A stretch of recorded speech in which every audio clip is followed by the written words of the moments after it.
All right, guys, Giancarlo Bodoni here, and today we'll be bringing you an instructional based around chest to back connection behind the elbows. So the main idea behind this video is obviously to get to the rear mounted position, get your opponent's back with either two hooks or a body triangle, and then finishing with an emphasis on the rear naked.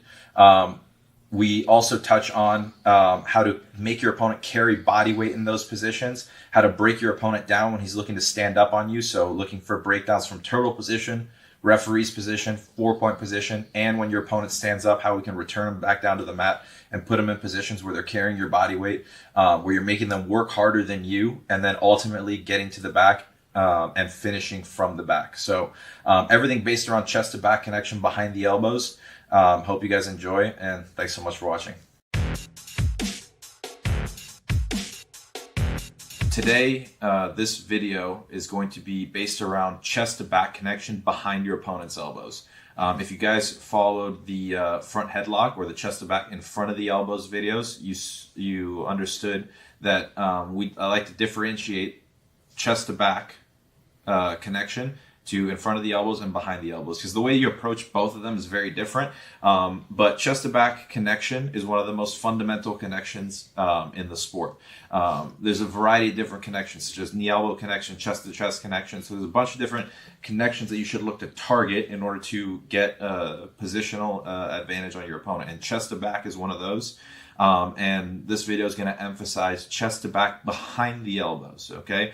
From there, we're going to see that the main goal, the ultimate goal from that position is going to be taking your opponent's back and getting to a true rear mount with either hooks or a body triangle, and then looking to finish with the rear naked. The main submission emphasis is going to be the rear naked choke. So the rear naked is going to be the king from the back. That's probably the most famous submission in jiu-jitsu, the most high percentage one, if I had to pick one for the rest of my life, that would be the one that you would pick, just because of how dominant and how high percentage it is, how effective it is. And so there are other submissions from the back, but the main emphasis is going to be on chest to back connection, how we can look to ultimately, the end goal will be getting to the back, getting to the rear mount position, and finishing with a rear naked. But we're also going to look at a bunch of different situations that may occur from that position when we're behind the elbows on your opponent's back. Main things that I want to emphasize is the end goal is ultimately taking your opponent's back and finishing them with a rear naked. But you have to set up short-term small goals in the process of doing that. Okay, one of those goals that is just overall just keeping your opponent down on the mat. Okay, so from a situation where we're in turtle and we're behind an opponent, they are looking to get out of this position. You're looking to keep them down in that position. So we're going to look at a bunch of different concepts to how to control your opponent and how to keep them down and on the mat. A couple of those goals are going to be when I have turtle.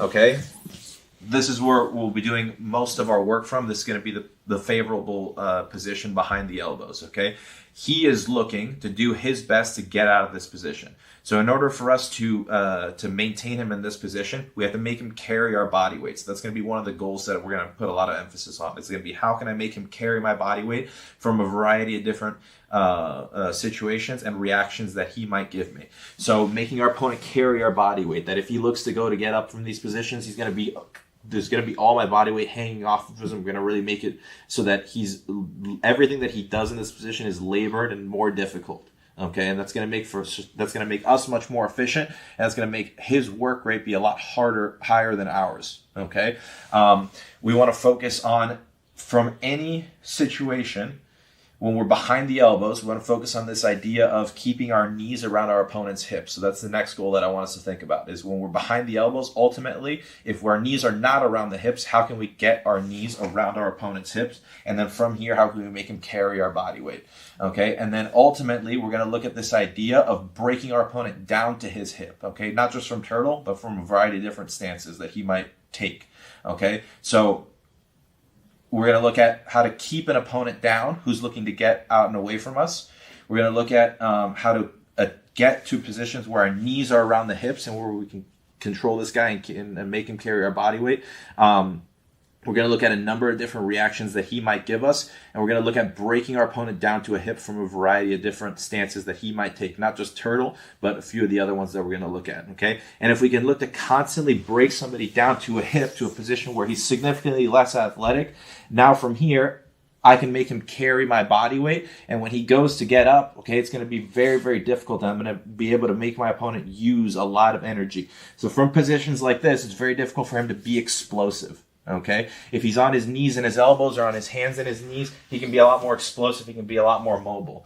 So we're always looking for small, ultimately the long-term goals to take the back and finish, but small goals, keeping the knees around the hips, keeping him carrying our body weight, and constantly breaking him down to positions where he can't be explosive, and where in order for him to recover to a position where he can be explosive, he's going to have to carry my body weight throughout that entire process.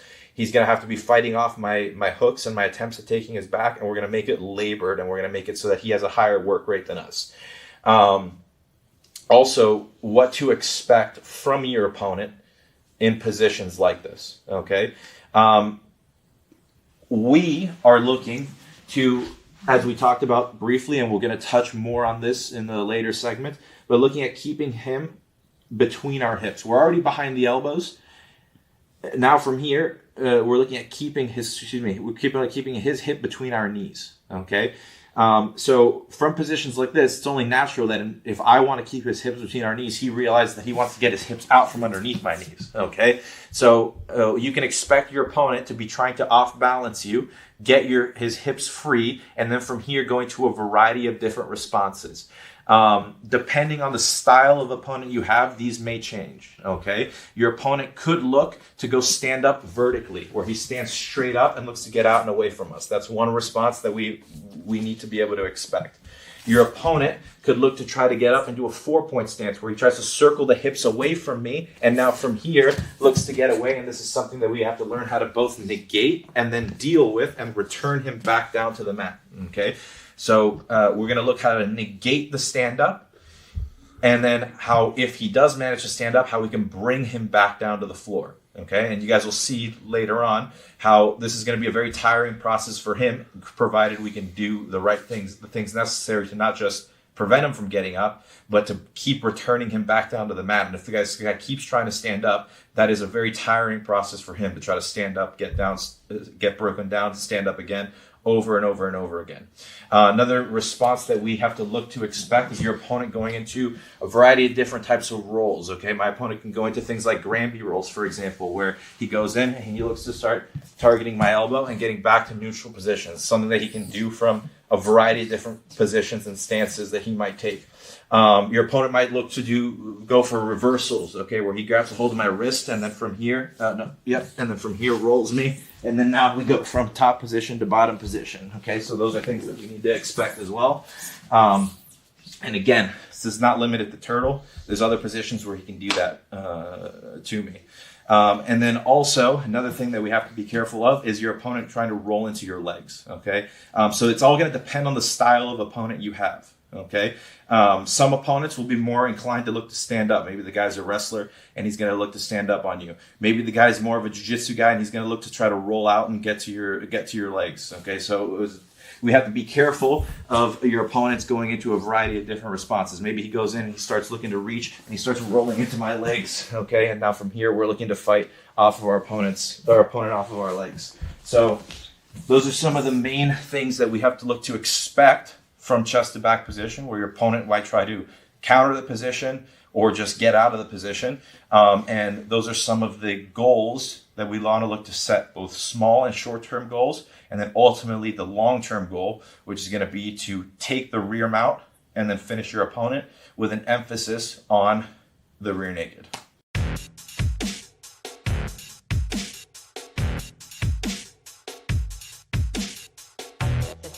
Let's go over some important concepts and a couple different scenarios that you guys are going to need to know and need to be familiar with in order to actually attain the chest to back connection behind your opponent's elbows, okay?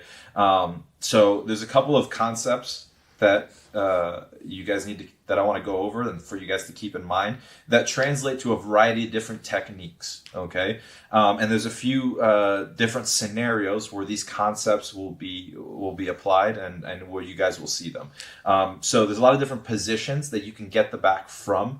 So rather than going into a bunch of different techniques that we're going to be going all over the place, from guard position, half guard, standing, etc. I think you guys should take these concepts in mind and utilize what we're going to talk about in the next few scenes to be able to take the back from a variety of different positions. Okay.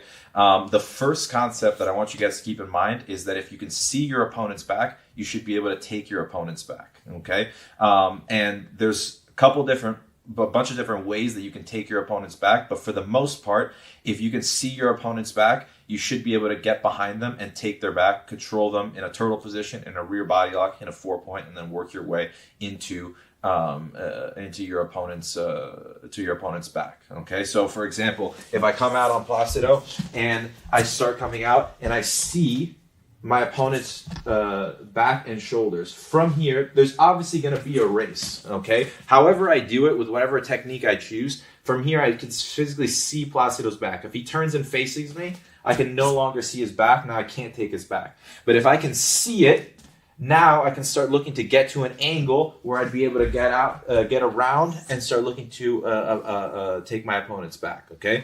So we're going to look at in the next segment two different scenarios where you would be able to actually see your opponent's back, going from facing them to seeing their back. And you're going to realize that you can utilize a variety of different techniques to create these scenarios that will ultimately allow you to get behind your opponent. But the main thing I want you guys to keep in mind is if you can actually see your opponent's back, you should be able to take their back, okay?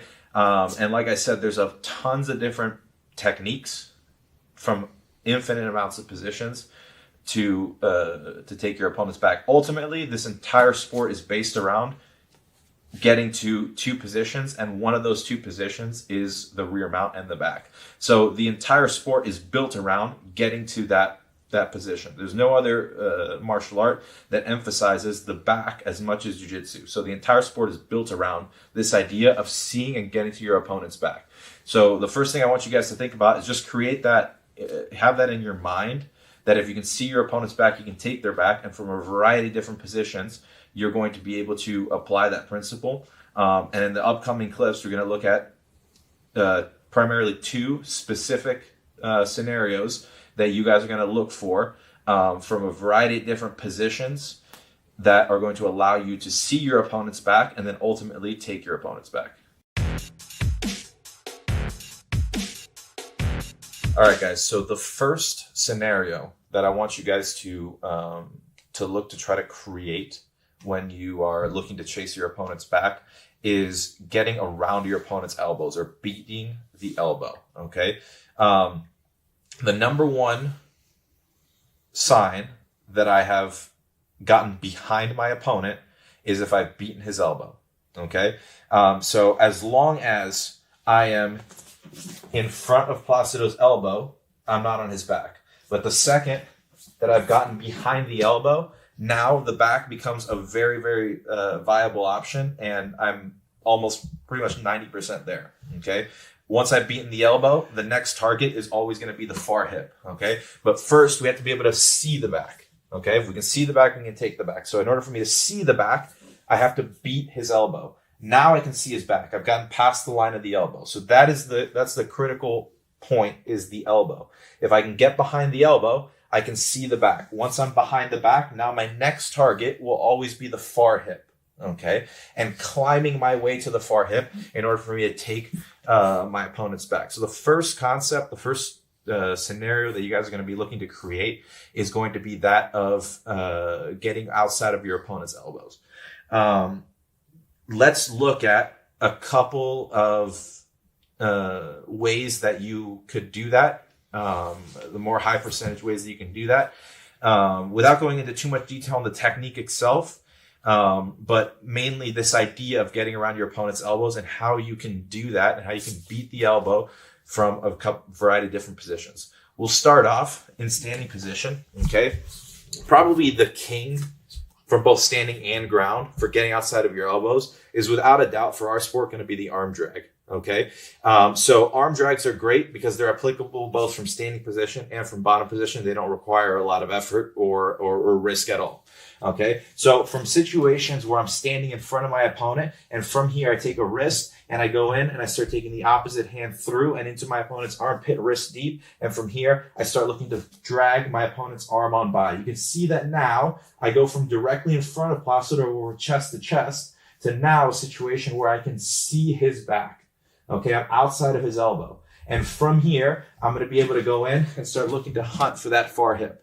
Once I've gotten past the elbow, the far hip is always going to be my next target. So we beat the elbows and then we get to the far hip. And now from here, you can see I have chest to back behind my opponent's elbows. Okay, so if I was able to create a situation through an arm drag, for example, from standing position, that we can go out and start getting outside of my opponent's elbow. Now from here, I'm outside the elbow. Once I've beaten the elbow, I see the back. I can take the back. Now my goal is the far hip. So we always think in terms of beating the elbow and getting to the far hip. If I've beaten the elbow, I can see the back. If I can see the back, I can get to the far hip. I can take the back. I get chest to back connection in standing position. So the arm drag, without a doubt, is going to be the king, in my opinion, for getting outside the elbow and beating the elbow. Okay, it's going to be also good because of how versatile it is. And when we're in a grounded position, same thing. We come through and we start going in for that drag. And as I start building, I get outside of my opponent's elbow. And now that I'm outside of his elbow, I've beaten the elbow. Now I can take the hip. I see his back, and then we can come through and we can start taking his back. Okay, so the arm drag is great because it puts us immediately outside of my opponent's elbow, and it puts us in a position where I can see his back and start taking his back. Another great way that we can get outside of the elbows, okay, from standing position, it was with things like slide bys, okay? From a slide by where I come through and I start looking to clear my opponent's hand, collar type hand off and get outside of the elbow, where now from here it puts me in a position where I can see my opponent's back and I can start taking the far hip. So slide bys are a great option, okay? Good thing about slide bys too is there's a bunch of different variations. I can go to the inside of my opponent's arm and hit the one we just saw.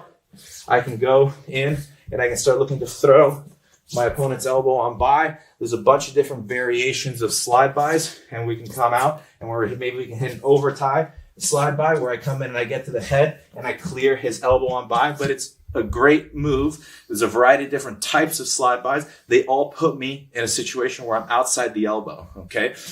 Why, when I get outside the elbow, is my target the far hip, okay? Because my opponent needs to move the hip out and away from me, okay? So that he can turn in and face me. So the second that I hit my move, I cleared it. He wants to move the hip away, so I connect to it. So when he goes to move away, I can always follow him, and I win that race to get behind him while he's looking to go in and get chest to chest and face me again.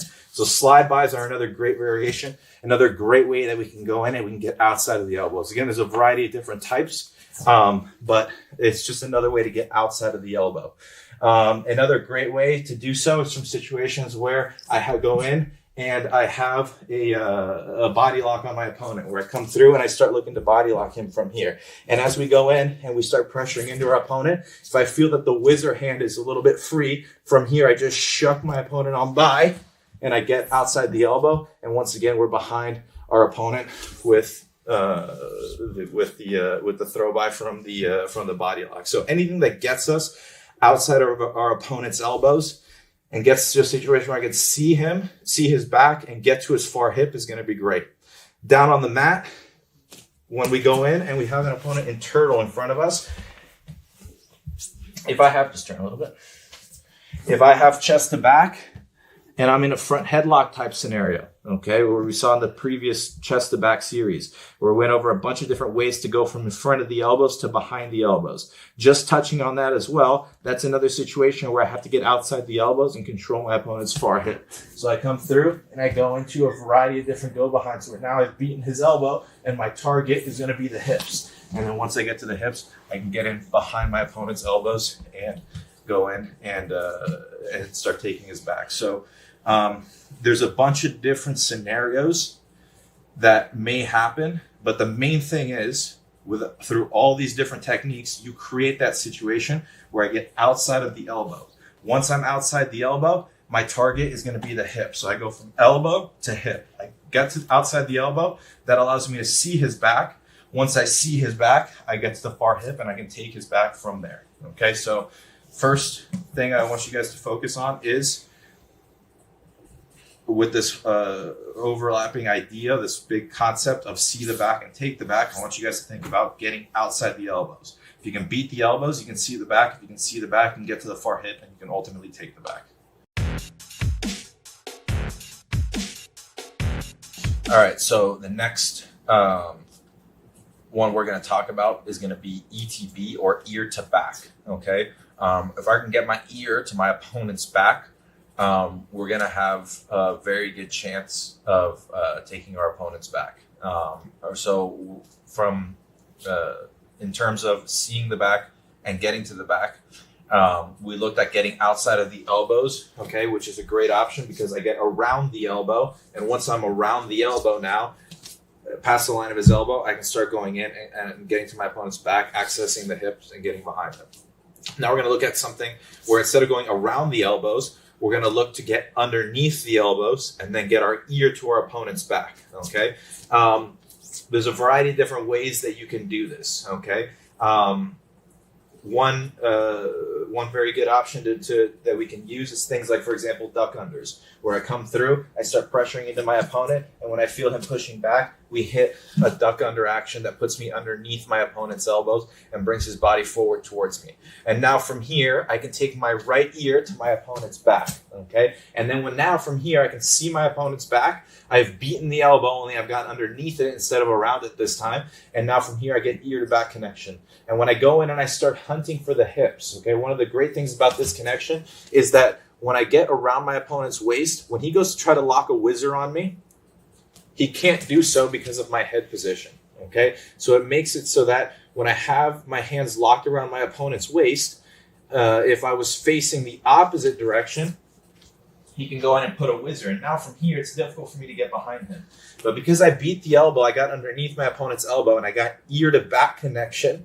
Now from here, when he goes in and starts putting on a whizzer, he can't do so because of my head position. And you guys are going to find this in a variety of different situations, okay? So a duck under is one scenario where that may happen. It might also happen from body lock scenarios where from here, I'm driving in on my opponent, I'm looking to take him down, and I feel his whizzer starting to come loose. And from here, I just shuck him on by, and then from here we get ear to back. Now when he reaches back for the whizzer, he can't do so, okay? He had the whizzer, I took it off, I got behind him, I got ear to back, and now from here, we're on our opponent's back, and we're ready to attack, okay? So that's another situation where that might happen, okay? It might happen also from situations where maybe I have a single leg on my opponent, okay? And from here, I'm looking to start running this guy down, and I get my head popping out to the outside as he goes to defend. From here, I take my ear to my opponent's back, and when he goes in to start reaching for that whizzer, he can't do so, and I've gotten behind him with ear to back, and now we're in a rear body lock scenario where I'm effectively behind my opponent's elbows, and I have my chest on his back, okay? Another situation where that might happen is going to be from situations where I'm in bottom half guard and I start looking for half guard reversals, okay? And now from here, we take half guard. I maybe have an underhook in place. I start going in and I get to this situation here where it's my underhook versus his whizzer, okay? And from situations like this, if I can go in and start taking my opponent over and off balancing him, I'm going to be able to start taking my head out, popping out around the corner and getting my ear around to his back. And now from here, as he goes to turn in and face me, he can't do it. He can't get the whizzer on because I have my ear on his back. And then from here, we go in and we start getting behind him. So you can see that there's a variety of different scenarios where we might go in and we might start getting our ear to our opponent's back. We saw some standing, we saw half guard. Maybe from here, I'm in open guard, okay? And I go through and I start looking to elevate my opponent. And then from here, I pop my head out around the corner and I go in and I start locking up a sort of pinch headlock. Or from here, I get outside of my opponent's outside of my opponent's elbow underneath my opponent's elbow. And now from here, I'm outside the elbow, I got underneath it, and we start building up to a situation where I can go in and start getting to the waist and taking my ear to my opponent's back. And then from here, we start going in and attacking the back, okay? Maybe I hit a sort of slide by from this pinch headlock where I come through and I start going in and I start getting my opponent out to an angle and we start clearing the arm over our head. And now from here, I was able to get underneath my opponent's elbow. I was able to get my ear to his back. And now from here, when we go to get up, we can always exploit our opponent's back and start getting to the waist. So there's a lot of positions, okay, especially in our sport where we play both on the ground from top and bottom position or standing, that we can look to use this ear to back concept. So where I'm looking to create situations where I get underneath my opponent's elbow, get my ear to my opponent's back. So when he goes to reach back and try to put a whizzer on, he can't do so. And that makes me being able to get to my opponent's waist very easy. And it makes it so that I can take my opponent's back and stay chest to back behind his elbows.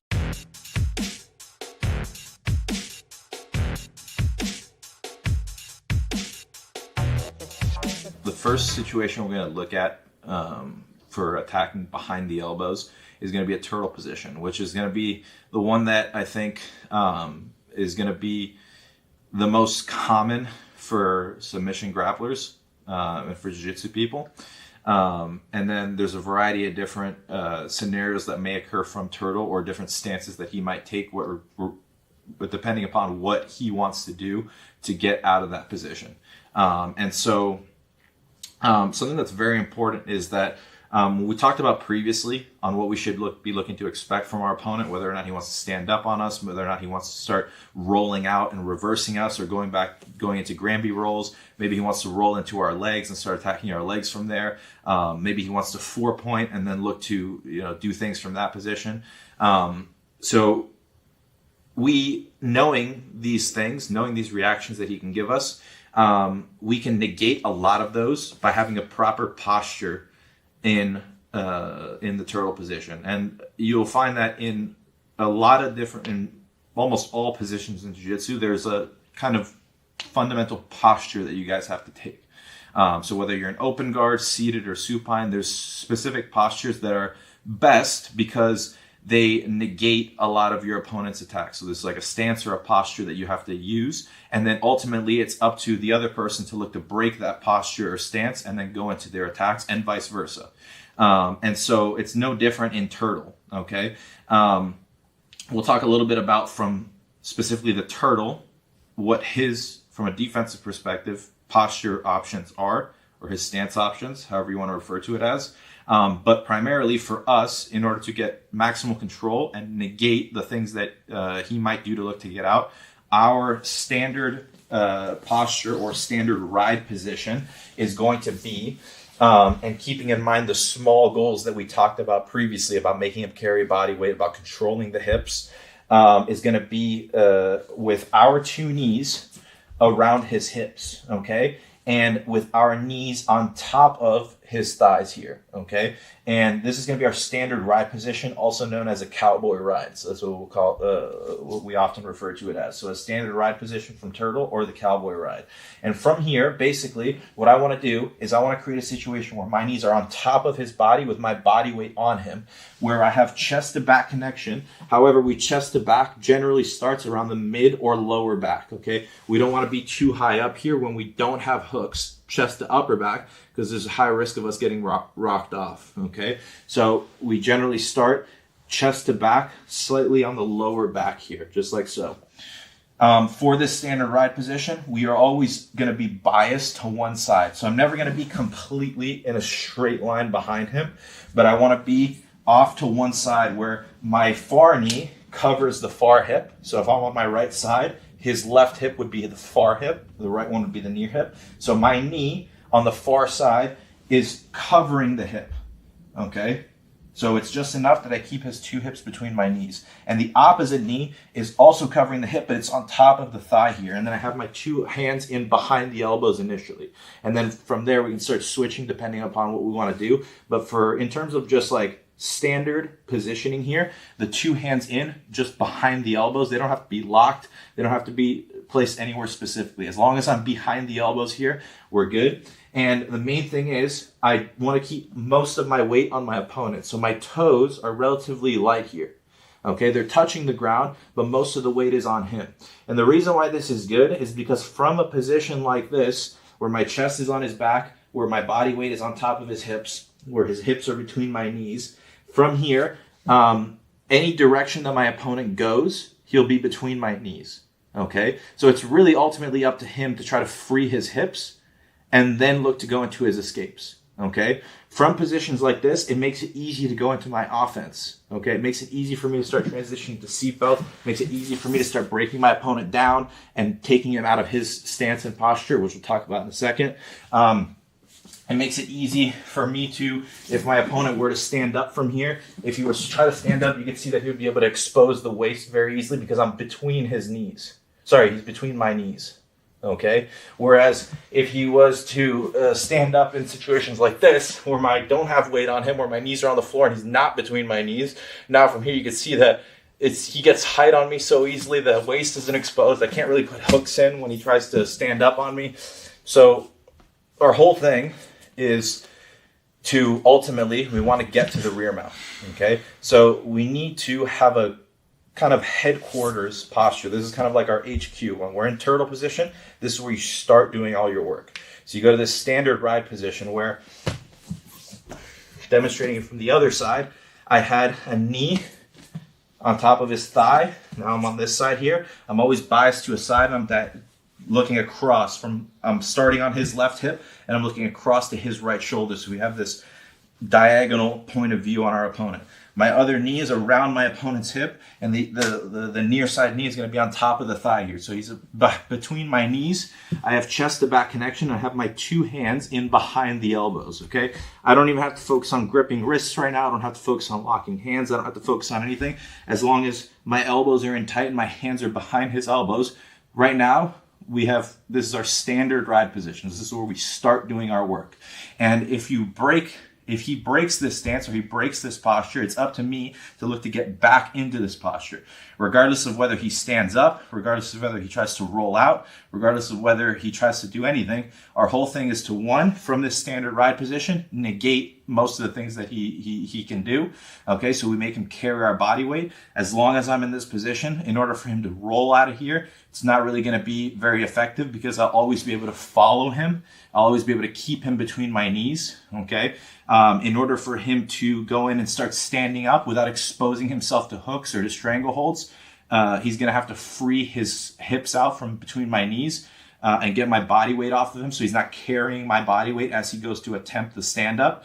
And from here, you can see that my legs are relatively safe, okay, because I don't have a knee or a leg between his two legs, okay? So in order for Placido to go into stand-ups, where he's going to be able to stand up effectively, he would need to get me off of him, and now from here he can either look to 4-point or he can look to stand up vertically, okay, where he's not carrying my body weight, okay? So that's why we keep that standard ride position, so that he's carrying my body weight if he wanted to stand up. If he wanted to go into, say, for example, a Granby roll, okay, in order for him to go into a successful Granby roll or a Makikomi roll or whatever the case is, any sort of roll that reverses me or gets him back to neutral, he would need to free his hips first so that from here, now, his hips are totally free to move. He can target my elbow and he can go in, he can start freeing himself. So as long as I'm on top of him, if I'm on top of him and Placido just goes to roll in a given direction, I'm keeping him between my knees. Okay, so from here, I'm still effectively on his back, and I can start going in and putting hooks in. If Placido wanted to roll into leg locks, if my legs was here, okay, between his legs, well, now from here, obviously, he can start hooking into my legs. He can start going in, he can start exposing my heel and going into things of that nature. But if my legs are in this position when he goes to roll into leg locks, there's nothing available for him, and he's always between my knees, okay? So our standard ride position is kind of like our headquarters of sorts. That's where we start doing our work from turtle. So you get behind your opponent's elbows, you get your chest to their back, and you're behind their elbows. In turtle position, the cowboy ride, the standard ride position, is going to be your go-to, and then from there you start doing all of your work to ultimately get to your opponent's back. Okay, so we talked a little bit about our stance and our body positioning when we're attacking our opponent in a turtle position. Now let's look at the posture that our opponent will take, depending upon what he wants to do or how he reacts to our attacks, from turtle specifically. Okay, so specifically when he's on his elbows and knees. And then later on in the video, we're going to different stances where he's not on his elbows and knees, referee's positions, 4 points, etc. But for right now, just talking about turtle where he's on his elbows and knees, we have to think about two different types of turtle. Okay, one is a closed turtle where everything's nice and tight, where the elbows and knees are very close together. He's shelled up, so he's giving me minimal space on the neck, minimal space at the between the elbows and knees for hooks to go in and etc. Okay, so this is a closed turtle. And then an open turtle where there's a much wider base of support with the knees and with the elbows, where he's a little bit more wide, like so. And you can see that from here, there's a lot more space between the knees and elbows. Between the armpit and his hip here, there's a much wider gap. Okay, and there's a much wider gap here at the head and neck and shoulder area. Okay, and the only reason why we differentiate these two is that we have to understand the pros and cons of both, from our perspective as the offensive guy. From the offensive perspective, as he's in this type of posture, it makes it easier for me to exploit the gap between his knee and elbow, and potentially even his neck. Okay, but primarily, since we're thinking about getting to the rear mount, our whole thing is to get hooks in. Okay, to control our opponent's hips and lower body there. Okay, and then ultimately we work towards a seatbelt and our upper body grips. So if he's in a more wide turtle, he's more susceptible to me putting feet in or knees in, and then going in and starting inserting hooks. He's less susceptible to being off balanced, okay, in given directions. So he sacrifices the hooks for balance and stability. Okay, he sacrifices not necessarily a hook right away, but at least the attempt or the danger of a hook coming in for stability and for strength in this position. If he's in a closed turtle, he negates my ability to go in and start putting hooks in, but he makes himself a lot more unstable when I go in and I start looking to break him down. So as we start going into the back takes, this will become more and more relevant. Okay. Ultimately, you have to learn how to deal with both.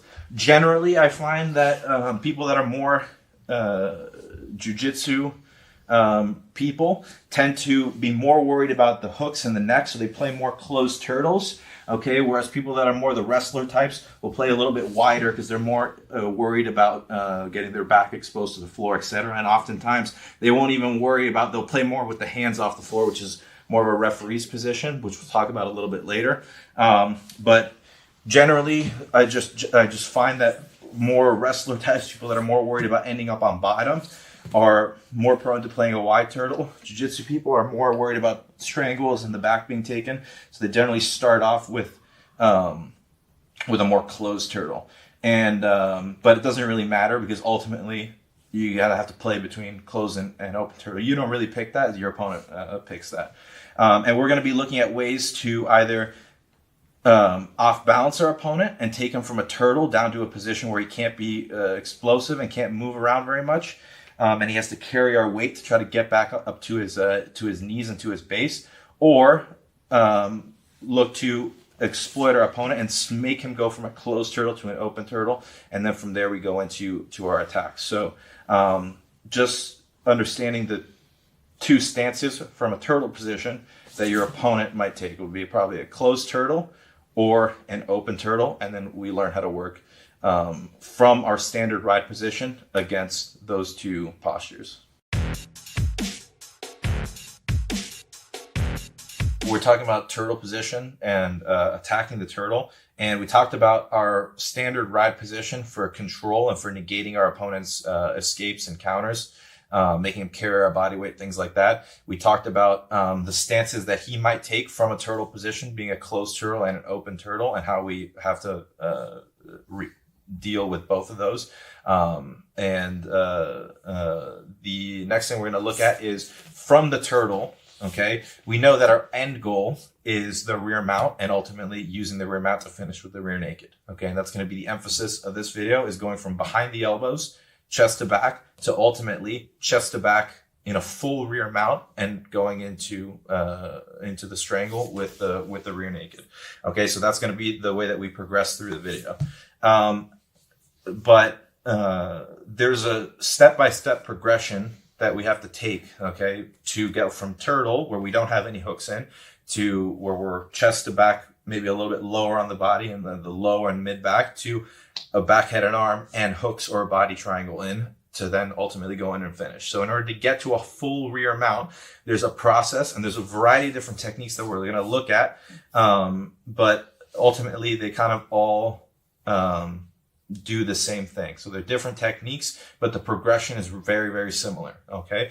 Ultimately, what we're looking to do in order for us to take our opponent's back, we have to be able to put 2 hooks in or a body triangle. Okay. So we have to, if you're side onto the camera, we have to be able to exploit the space between my opponent's knee and elbow so that I can put something in and I'll ultimately get my hook in. Okay, so I have to be able to exploit the space between my opponent's knee and elbow. I want to create enough space that I can get my legs in as hooks or a body triangle. Okay, so that's the first point of progression, is we go in and we start inserting, we try to start inserting the hook. Now, we start off by inserting 1 hook, okay? Once we have a hook in, we have to establish some form of diagonal control, where I control both sides of my opponent's body, ranging from the hip on one side all the way to the shoulder on the other side. So we control diagonally across my opponent's body, both sides of his body. Once we have diagonal control, then from there, we can go in and we can start getting to the full rear mount by inserting the second hook and going in and threatening the neck and going in and getting to our seatbelt and finishing from the back. So the way that this would look, and there's a variety of different techniques, would be that if he's facing the camera, maybe I come out and he's in an open turtle. And from here, I start off by beating the space between his knee and elbow. Okay, so however I do it, I'm able to go in and I'm able to start exploiting that space with a hook, say for example. Okay, now once I have a hook, I need to think about establishing diagonal control and controlling both sides of his body, at the lower body on one side and at the upper body on the other. So from here, I might go in, might start controlling one of my opponent's wrists. Okay, now once I control one of my opponent's wrists, and I get diagonal control, now from here, it's going to be all about inserting the second hook and getting to a full rear mount. So when I have diagonal control, it makes it so that if my opponent goes to turn in any given direction, I'm able to control him. So say, for example, we're in a seated position and we're facing the camera. From here, I have right arm controlling right shoulder. I have left leg controlling left hip. From here, when Pasi, even just with 2 hands, if Pasi goes to turn to his left, my left leg controls his turn in that direction. If he goes to turn to his right, it's my right hand that controls the turn in that direction. Now, obviously, ultimately, what we want is both sides at the upper and the lower body being controlled. So it's my 2 arms and my 2 legs controlling both of his hips and both of his shoulders, okay? But we have to start somewhere. We started with nothing, just covering the hips. Now we start going in and we start exploiting the space between the knee and elbow, okay, at the lower body. Then we start going in and doing the exact same thing at the upper body, and we get some form of diagonal control, okay? Maybe I went in and I got his hand. Then from there, we utilize these positions to go in and start getting to our full control, okay? So say, for example, I go in, I start inserting a hook, like a turtle. I start inserting a hook on one side. Now from here, I go in, I start taking a wrist on the other side. Now from here, I go in and I use this diagonal control to start opening up space and start putting in my second hook. Okay, so this is going to be the basic progression that we take. You usually do something. I just showed from a hook, but you can go in and start. You could start penetrating that space between the knee and elbow with your knee. Okay, so there's a variety of different things that you can do to start opening up that space. It's not always going to be the hook first. But the main thing is you start exploiting that space between the knee and elbow, you get to diagonal control, and then you use that control to then go in and progress towards the full rear mount. So just so you guys understand that the steps going from turtle behind the elbows to the full back control.